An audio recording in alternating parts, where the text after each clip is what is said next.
Like a Zero here, bringing you on the world of Warships news. This time here, we're bringing you news about the Tier 10 Pan-Asian Destroyer, the H-Yang.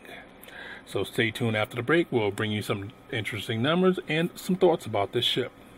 So here we go. I'm gonna have to rain down a godly fucking firestorm on you. As you can see here, the Gearing and the Yang. They're both an Adam Summers class destroyer. One's just a newer model than the other. As you can see, one is USA and the other one's Taiwan. They both are destroyers and they both are tier 10s.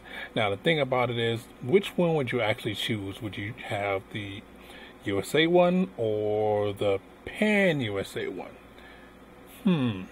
Well, we're going to try to answer that question. As you can see here, the artillery is exactly the same. The difference is the HP on the newer ship is a little bit less, like about 900. Have the same AA guns, meaning that everything is exactly the same when it comes to layout of the guns and the AA guns. It's just a matter of the HP being lower. Now, these are where the differences come in at. It's a little bit slower by 0.5 knots at 36.5, and the turning radius is down by 20 at 620, and rudder ship time is 3.11. Surface detectability is also less at 7.2, and air detectability is also less at 4.2, which is great. So that makes this ship slightly stealthier, slightly faster, and can turn slightly better. So again, which ship would you choose? Okay, now the armor is exactly the same, even though this shows is actually different. This was before the change, so they both had 6 to 19 millimeters in armor.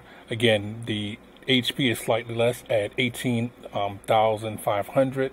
Main turrets are the same, AA is the same, torpedo tubes are the same as well. So again, hull-wise, they're basically the same.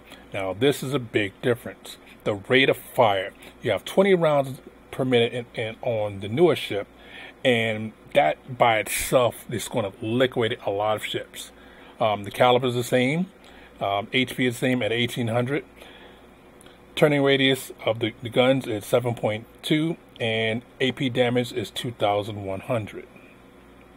Now another difference is that the dispersion. Dispersion is slightly better at 103 millimeters, but the Sigma is 2.0, which makes it way better. Firing range, you can also see, is also better, meaning it can fire further out at 11.94. Fire chance is 5%. Still has the same shell velocity as slow, 792 meters per second. Now again, the newest ship is basically can outshoot. It can also out damage. It shoots at a farther range. Just wow. Don't forget to hit the like button and to subscribe to my videos to stay up to date with the latest happenings. Torpedo layout is 2x5 launchers. The reload time is 136 seconds. The arc is 46 to 136. Damage per torpedo is 17,690. Speed is 68 knots. Detectability, of course, is low at the 1.4, and the range is 13.5. Now, if you look below that, you'll see the new stats coming up for the deep water torpedoes.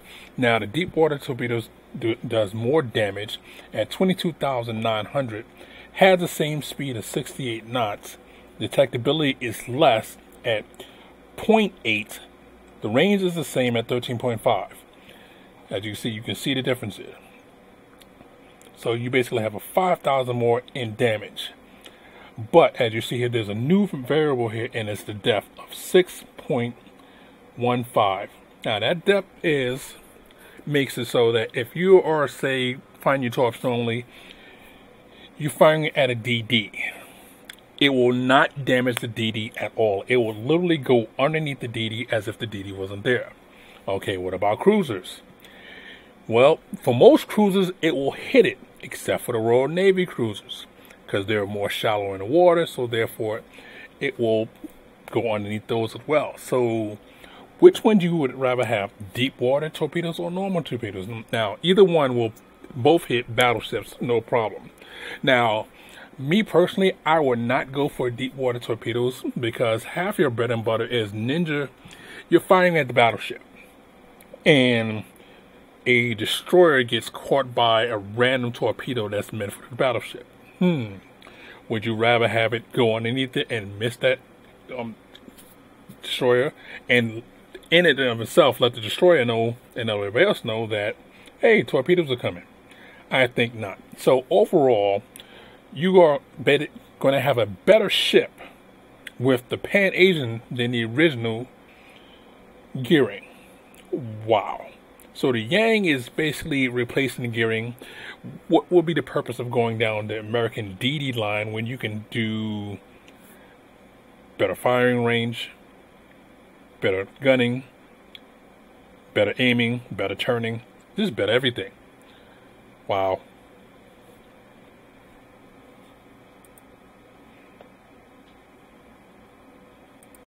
Well, what are your thoughts on this? Personally, I would go down the new line just because everything is better at the end for the tier 10. Well, this is Liger Zero is saying, well, for about have fun, catch you on the next one, and definitely when the new Pan-Asian line comes out, I will be going down that line. Check you later.